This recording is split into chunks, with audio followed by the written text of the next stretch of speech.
بسم الله الرحمن الرحيم. ومن أحسن قولا ممن دعا إلى الله وعمل صالحا وقال إنني من المسلمين.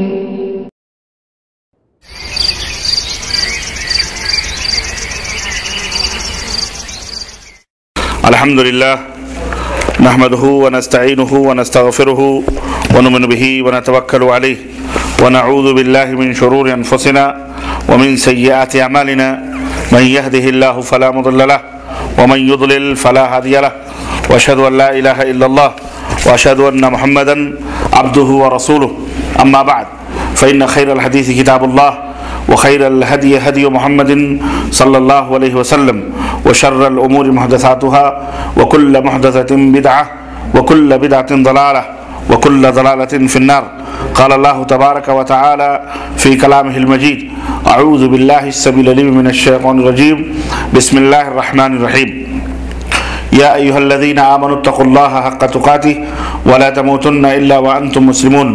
واعتصموا بحبل الله جميعا ولا تفرقوا. وقال تعالى في مقام آخر: ألف لام ميم ذلك الكتاب لا ريب فيه هدى للمتقين الذين يؤمنون بالغيب ويقيمون الصلاة ومما رزقناهم ينفقون. اللهم صل على محمد وعلى آل محمد كما صليت على إبراهيم وعلى آل إبراهيم إنك حميد مجيد. اللهم بارك على محمد وعلى آل محمد كما باركت على إبراهيم وعلى آل إبراهيم إنك حميد مجيد. تمام قسم کی حمد و ثنا کبریائی اور بڑائی اس اللہ عز و جل کے لیے لائق و زیبہ ہے جس نے ہمیں اور آپ کو پیدا فرمایا، اور بیش بہا درود و سلام اس ذات مبارکہ مطہرہ پر جن کا نام نامی اسم گرامی احمد مجتبیٰ محمد مصطفیٰ صلی اللہ علیہ وسلم ہے۔ برادران اسلام، نوجوان دوستوں، بزرگوں اور بھائیوں، آج بتاریخ 26 ربیع الاول 1429 ہجری مطابق 3 اپریل سال 2008 عیسوی کو المکتب التعاونی للدعوت والارشاد و توعیۃ الجالیات جبہ کے زیر اہتمام یہ جو پروگرام منعقد ہوا ہے،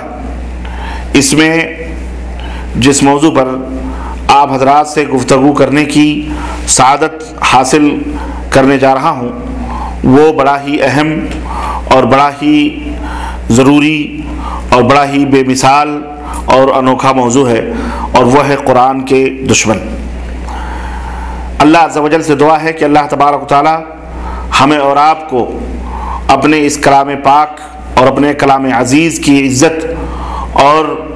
اس کی تلاوت کی توفیق عطا فرمائے، اور اللہ تبارک و تعالی ہمیں اس کی سربلندی کے لیے قولاً اور عملاً ہمیں اس کی توفیق عطا فرمائے، آمین یا رب العالمین۔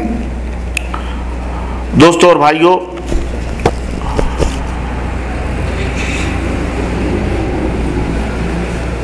یہ بڑی عجیب سی بات ہوتی ہے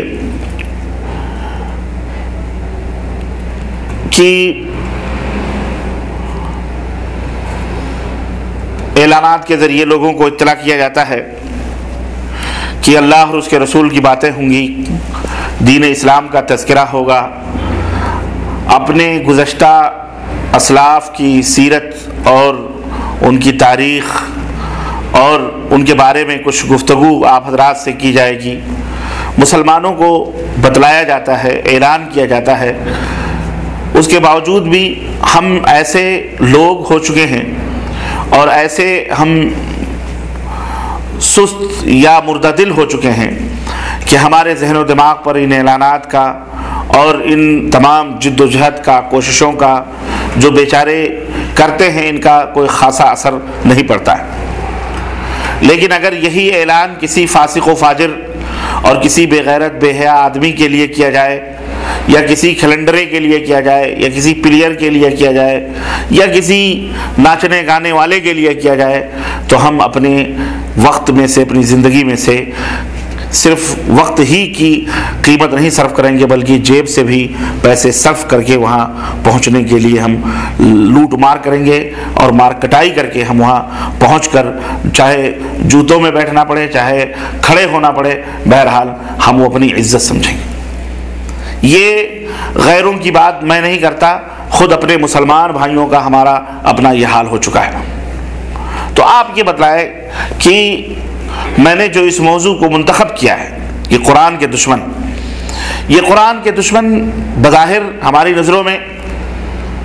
جو ہم سنتے ہیں دیکھتے ہیں، ہم غیروں کو سمجھتے ہیں۔ یعنی کچھ دنوں قبل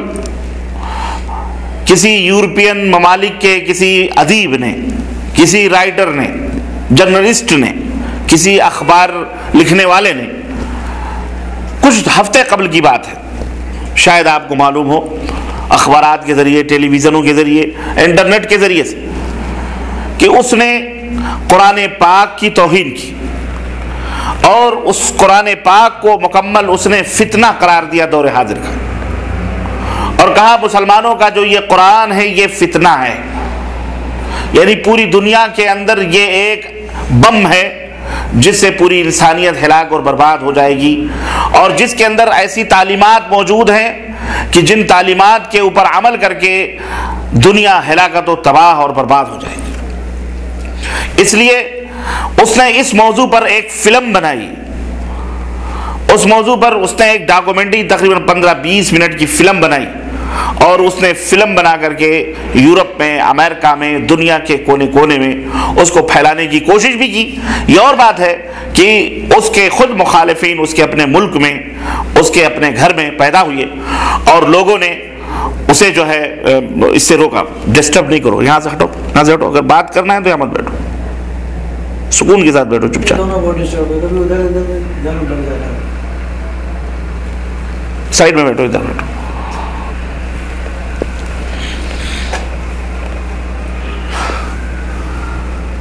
میری بات سمجھ رہے ہیں آپ؟ اسی طرح سے آپ نے کچھ دنوں پہلے، 2-4 سال پہلے کی بات ہے، آپ نے اخبارات میں دیکھا ہوگا کہ دلی کے چوراہے پر قرآن پاک کے اوراق جلائے جا رہے ہیں۔ آپ نے یہ بھی اور خبر سنی ہوگی کہ امریکہ کے امریکین فوجیوں نے ابو غریب ہی نہیں بلکہ گونٹامو کے جیلوں میں جو مسلمانوں کو لے جا کر کے قید کیا ہے، ان کے سنڈاسوں میں، ان کے باتھ روموں میں قرآن کریم کو پھینکا گیا۔ اور ابھی 2 دن پہلے کی بات ہے، میں نے انٹرنیٹ کے اوپر اپنے آنکھوں سے ایسے مناظر دیکھے کہ رونگٹے کھڑے کر دیے گئے کہ پیشہ ور طوائف ہیں، ان کے جسموں کے اوپر قرآن کریم کی آیتیں لکھ لکھ کر اس کو پہنایا گیا۔ یہی نہیں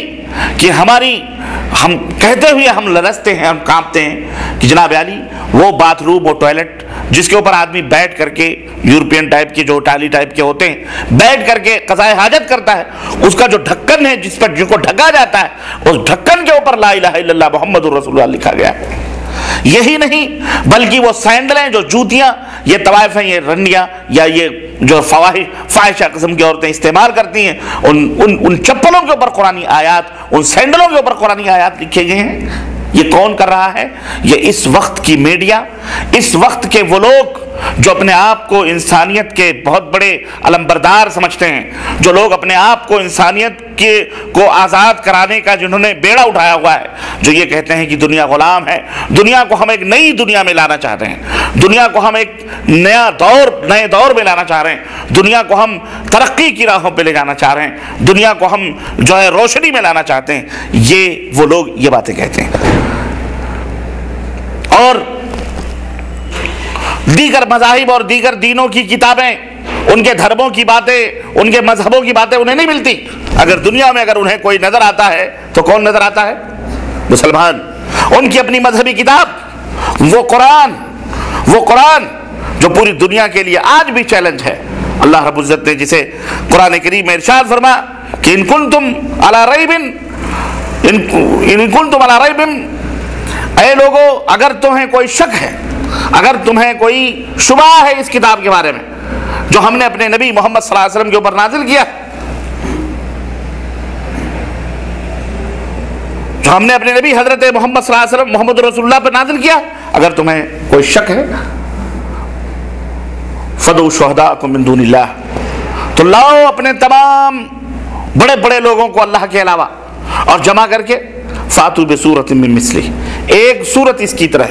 ایک صورت بنا کر کے اس کی طرح دنیا کے سامنے پیش کرو، ان کنتم صادقین، اگر تم سچے ہو۔ فَإِن لَمْ تَفْعَلُوا وَلَن تَفْعَلُوا، اور اللہ کہتا ہے اور اگر نہ کر سکو اور یقیناً نہیں کر سکتے تم اس قرآن کی طرح تو کوئی کتاب تم نہیں پیش کر سکتے، اس قرآن کی طرح کوئی کلام تم نہیں پیش کر سکتے، مر جاؤ گے پوری دنیا میں جمع ہو کر کے اس قرآن کی طرح کوئی کلام پیش نہیں کر سکتی۔ اللہ کا چیلنج ہے فَاتَّقُوا النَّارَ الَّتِي وَقُودُهَا النَّاسُ وَالْحِجَارَةُ، تو اس آگ سے بچو جس کے ایندھن انسان اور پتھر بننے والے ہیں۔ وَعِدَّتْ لِلْكَافِرِينَ، جو کافروں کے لیے اتاری گئی ہے۔ میرے عزیزو، میرے دوستوں اور بھائیوں، یہ حالات ہیں دنیا کی کہ آج صرف ہماری جانوں ہی کی قیمت نہیں لگائی گئی، صرف ہمارے سروں ہی کی قیمت نہیں لگائی گئی، صرف ہمارے ملکوں کی قیمتیں نہیں لگائی گئی، بلکہ اب ہمارے قرآن اور ہمارے اپنے ایمان کی بھی قیمت دنیا کے سامنے رکھی جا رہی ہے، اور اب اسے بھی خرد برد کر کے اس کو بھی ہم سے چھیننے کی کوشش کی جا رہی ہے۔ ایسی صورت میں ہم کو کیا کرنا چاہیے؟ ایسی صورت میں ہم کو کیا کرنا چاہیے؟ ایسی صورت میں ایسی صورت میں ہمارے اوپر کیا ذمہ داریاں عائد ہوتی ہیں؟ ایسی صورت میں ہمیں کیا راہیں اپنانی چاہیے؟ یہ سب ہم سب کو سر جوڑ کر بیٹھ کر مل کر سوچنے کی ضرورت ہے۔ یہ صرف ایک معراج ربانی یا مولانا عبدالشکور یا مولانا منظور یا فلاں ان کی ذمہ داری صرف انہی کی نہیں ہے،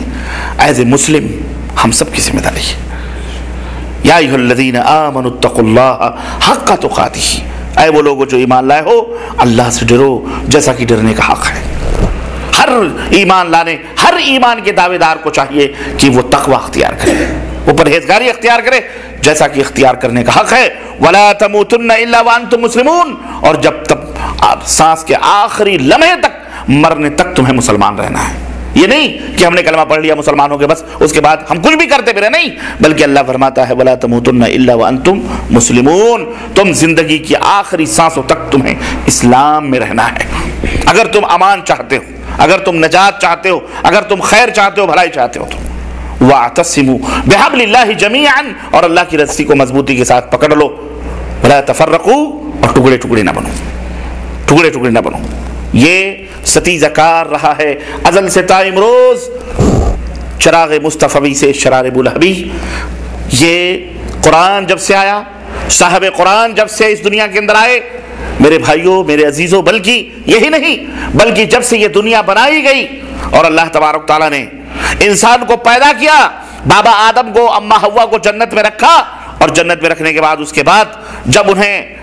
جب ان کو زمین کے اوپر اتارا تو کیا کہا؟ ان کو حکم دیا کہ سنو اہبطوا، جاؤ زمین کے اندر اپنی روزی روٹی تلاش کرو، وہاں رہو۔ فَإِمَّا يَأْتِيَنَّكُم مِّنِّي هُدًى فَمَن تَبِعَ هُدَايَ فَلَا خَوْفٌ عَلَيْهِمْ وَلَا هُمْ يَحْزَنُونَ، جاؤ دنیا کے اندر رہو، ہماری طرف سے ہدایتیں آئیں گی، ہماری طرف سے تعلیمات آئیں گی، ہماری طرف سے روشنی آئے گی، تو جو لوگ اس روشنی کی اتباع کریں گے، جو لوگ اس روشنی کو فالو کریں گے، جو لوگ اس دین کو اپنائیں گے، ان کو نہ کوئی خوف ہوگا نہ کوئی غم ہوگا، وہ اللہ کے ہاں سرخرو ہوں گے۔ وہ روشنی آتی رہی آدم علیہ السلام سے لے کر اللہ تبارک تعالیٰ نبیوں کے سلسلوں کو جاری کیا، ہماری رشد و ہدایت کے لیے انبیاء آتے رہے، رسول آتے رہے، اور تقریباً ایک ضعیف روایت کے مطابق تقریباً 1,24,000 انبیاء اور رسول اس دنیا میں آئے، اور پھر آخری نبی جو قیامت تک اب کوئی دوسرا نبی آنے والا نہیں، آخری نبی خاتم النبیین حضرت محمد الرسول اللہ صلی اللہ علیہ وسلم نے آخری کتاب دے کر کے قرآن کریم کہ یہی تمہارے لیے نجات کا ذریعہ ہے، اور اسی کے اوپر تم کو عمل کرنا ہے۔ آخری کتاب قرآن کریم، یہ ہدایت، یہ روشنی اللہ تبارک تعالیٰ مسلسل ہر دور میں جب بھی ضرورت پڑی تب اس دنیا کے اندر اتارتا رہا، تاکہ کسی بھی بندے کو قیامت کے دن اعتراض کرنے کا حق نہ ہو کہ اللہ ہم کو تو پتہ نہیں تھا، ہم کو تو علم نہیں تھا، ہمارے پاس کوئی ڈرانے والا نہیں آیا تھا، ہمارے پاس کوئی کتاب نہیں آئی تھی، ہمارے پاس کوئی نبی نہیں آیا تھا، ہمارے پاس کوئی رسول نہیں آیا تھا، اے اللہ ہم کیا کریں، ہم تو اندھیرے میں تھے۔ نہ، اللہ تبارک تعالیٰ نے نبیوں کے سلسلوں کو اسی لیے جاری فرمایا، کتاب کو اسی لیے جاری فرمایا تاکہ اس کتاب کو نبیوں کی تعلیم کے مطابق اور ان کی تشریح اور ان کی توضیح کی روشنی میں پڑھا جائے اور اسی کے مطابق عمل کیا جائے۔ چنانچہ یہ قرآن کریم اس دنیا کے اندر اللہ تبارک تعالیٰ نے نجمن سبقن بوقت ضرورت اللہ تبارک تعالیٰ نے اس قرآن کو نازل فرمایا، اور یہ قرآن نبی کریم صلی اللہ علیہ وسلم کی زندگی، نبی کریم صلی اللہ علیہ وسلم کی جو مکی اور مدنی زندگی، جو 23 سالہ زندگی تھی، اس 23 سالہ زندگی میں یہ قرآن